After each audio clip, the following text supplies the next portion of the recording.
Did it take you to smoke a charm to do the case that you got convicted of? That's a good question, bro. See, the thing about the dynamics surrounding my case is so complex, right?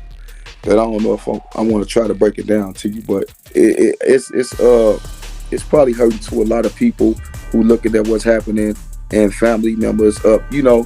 So I want to be careful on how I do that. My lawyers always told me to be Do careful. you feel like because this happened in your neighborhood and you made no family members of the victim, right? Do you feel like you doing these interviews could probably hurt your stance in the neighborhood and the community? No, I don't think not at all, bro. Ski, not at all. Cause I'm a official member, man. I'm a official man. So it doesn't. I ain't. This ain't for you know popularity. This ain't for nothing. It's really me. But I still know how to move. Like the grind is there. But I know what I need to do and what I need to stay away from. So when I come back to what I need to stay away from, it's something going on there. So no, I don't worry about my stance in the hood or with the guys. Everybody know who I am. I'm an official man. They gonna stand by me 100%. So let's go back to your criminal case. The police get you, right? Yeah. How did they get you? They had got some calls on the location where I was at. How did they know to look for you? My name was ringing. You had eyewitnesses on the case? No, Video footage on the case? no. This is way before that era. This is in the 90s. I don't know about none of that. No, But eyewitnesses could have been around in the 90s. no. There was no eyewitnesses. It was just a bunch of people saying things. All right, so in other words, what you're saying is you wouldn't have never been arrested if you would have had a lawyer. Uh, I don't think that's the case because like it's certain motherfuckers who got the names in the hood, and then they got a certain type of group of people that tell them who make moves out there, and they sick them right on them, and they don't lie to them. They be clean with them. You know what I'm saying? One of my homies was like that. He told me how the shit went. It kind of hurt me, but the nigga ain't never coming home now. So it's like, but yeah. So they got people who particularly work hands on with these police officers, and they credible. They love it. They listen to them. They know they're not lying. So in the situation back then, when they had that going on with these people, it was more so about believing in what the people around them were saying, the people that they got as confidential informants were saying. So a confidential informant told on you, and now he's doing life in prison? Well, no, the guys that told on me, not doing life in prison, but I knew I had a guy that was from the land too that told me how that situation worked, and he's doing life in prison, and he ain't never getting out. So he never told on me, but he was doing time, and I ran across him when I was, locked up and shit, and we got a chance to talk about a lot of shit, and he was able to break a lot of things down to me that I wouldn't have known if I wouldn't have sat and got next to the nigga. So you got a motherfucker that's to the wrong, you to the wrong. Can't nobody snitch you out of it or snitch you into it. When they got what they need, it don't matter. Men lie, women lie, facts don't. So I stick with that motto. So no, man, it's just that we know we're involved in when we're doing it. Whether or not we want to be held accountable is yet to be determined until a nigga get hit, get jammed up, And then when you're in that jam, that's when you got to start making decisions, So that's how that went. How did you feel when you found out that somebody you knew was making statements? I felt like it was all or nothing. Like I was going crazy then, because now, I'm sitting down, and like you said, in that juvenile system with my rappy, he a year older than me, and we already going through shit, tearing shit up in the jails and going through this, and then we still got to think about what the next court date gonna be like, and especially with me knowing the facts surrounding the case and all the details that nobody ever knew. So I just felt like, it was all or nothing, but I ain't give a fuck. I was on some straight renegade shit, They grabbed me and questioned me the first time and let me go. And then like a week later, they put an APB out on me. Did you know about the APB? No, I was 15 years old. I didn't know what the fuck an APB was. All right, so what was you doing when that APB came out? I was fucking with some of the guys down the hill, Some of the guys hustling and shit down on Airbrook doing we be doing frog and all that. Rest in peace, Frog. Rest in peace, frog. How did they find you? Cut some little females and shit that I went to school with and went to finger with, and I guess I had just left from over there with them. And they had got a little head start on me knowing that I had just left from over there and me not even knowing. So they catch me at the place where they told them that I was going, and they just ran in. I didn't know what the fuck was going on. And they ran in there, and that's how it went. How many officers ran in there? It was probably about 6 or 8 of them. They arrest you. Did they offer you the chance to have a lawyer? Shit, they ain't give a fuck, but they had what they felt like they needed at that time. It didn't matter about no lawyer. Did they question you?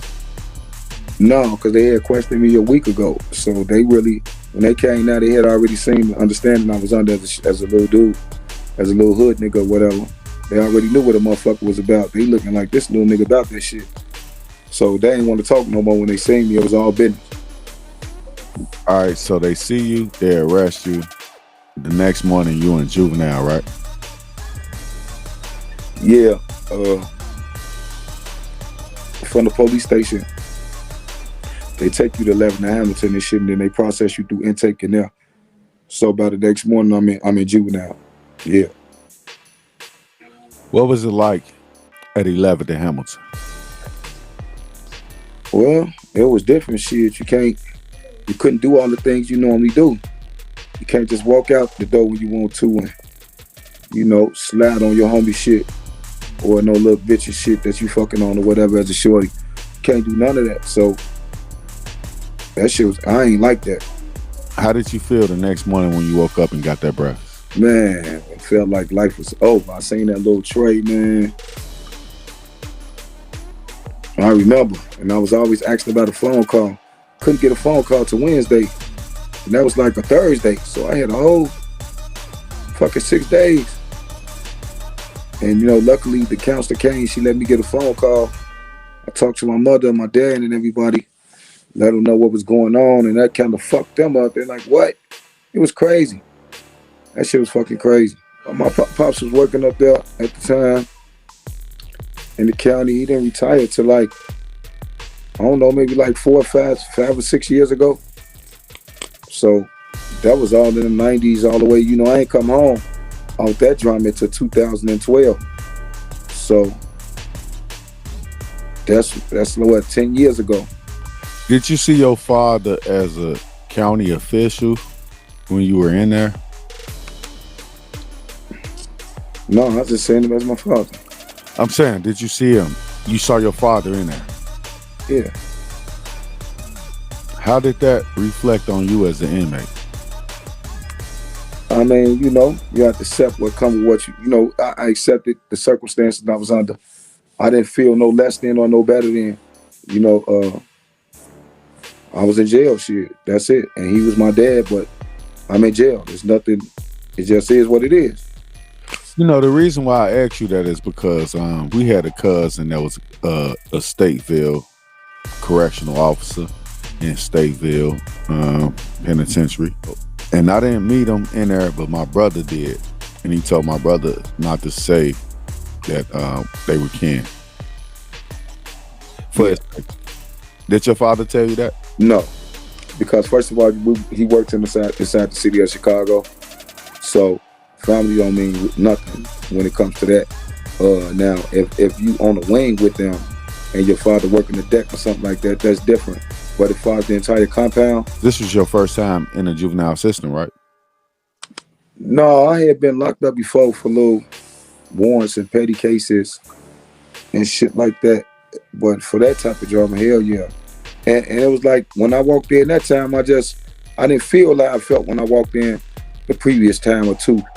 I knew I was coming home. I knew it was bullshit. But when I walked in through the doors then, I knew it was a possibility I would never come home ever in my life. So that changed things, man. So, yeah. Do you feel like you was treated in a certain way because your father? No. Because my dad used to come to court in his uniform too, like with the rest of the bailiffs and shit. and I was getting ready for trial or whatever, and the judge was like, "This is intimidating jurors. You can't step into my courtroom in uniform and present yourself as this young man's dad. It's intimidating the jurors to know that you work in this system and your child is in this system. You know, I felt like I'm in jail fighting drama, and you don't really supposed to be a part of it, especially like that in the courtroom. I understood. Was he in the court every court date? Yeah, They tell your father not to come to court. What was you thinking then? I felt like shit. They didn't grab them, they just snatched them. It's time to hang them. Goddamn.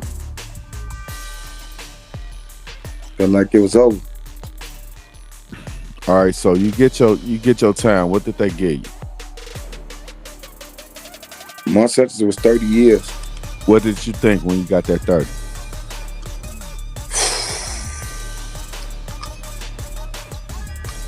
It was over. Like you can't even breathe. You looking at your family, everybody who kids, newborn babies, and you like, man, you ain't gonna never make it through that shit.